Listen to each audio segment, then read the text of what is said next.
បាទសូមអនុញ្ញាតគ្រប់ជំរាបសួរពុកម៉ែបងប្អូនទាំងអស់គ្នាដែលតែងតែនិយមគាំទ្រតាមដាននៅវីដេអូរបស់ខ្ញុំថ្ងៃនេះខ្ញុំបាននាំយកឡានព្រុសមួយគ្រឿងទៀតហើយចង់មកបង្ហាញបងប្អូន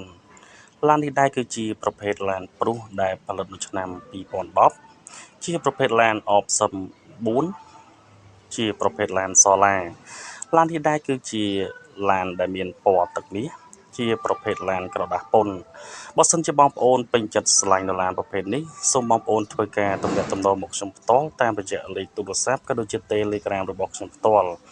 ដែលមានលេខ087 63ដើមនិង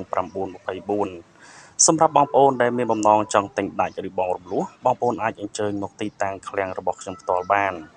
សម្រាប់បងប្អូនដែលមានបំណងចង់បងរំលោះខាងឃ្លាំងយើងខ្ញុំគឺមាន2លក្ខខណ្ឌសម្រាប់បងប្អូនជ្រើសរើស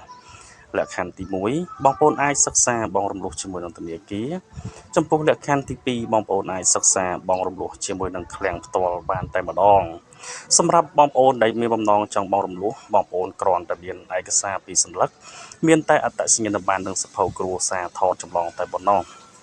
សម្រាប់បងប្អូនដែលបងរំលោះជាមួយនឹងឃ្លាំងបងប្អូនគ្រាន់តែមានលុយ 30% នៃតម្លៃឡានបងប្អូនអាចដកយកឡានទៅប្រើប្រាស់បានភ្លាមៗតែម្ដង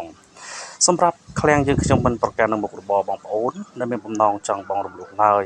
មិនថាបងប្អូនធ្វើការងាររោងចក្រធ្វើការងារសំណង់ការងារឯកជនមន្ត្រីរាជការឬបងប្អូនដែលប្រកបអាជីវកម្មរកស៊ីយើងអាចធ្វើការបងរំលោះបានដូចគ្នា25រាជធានីខេត្តក្រុង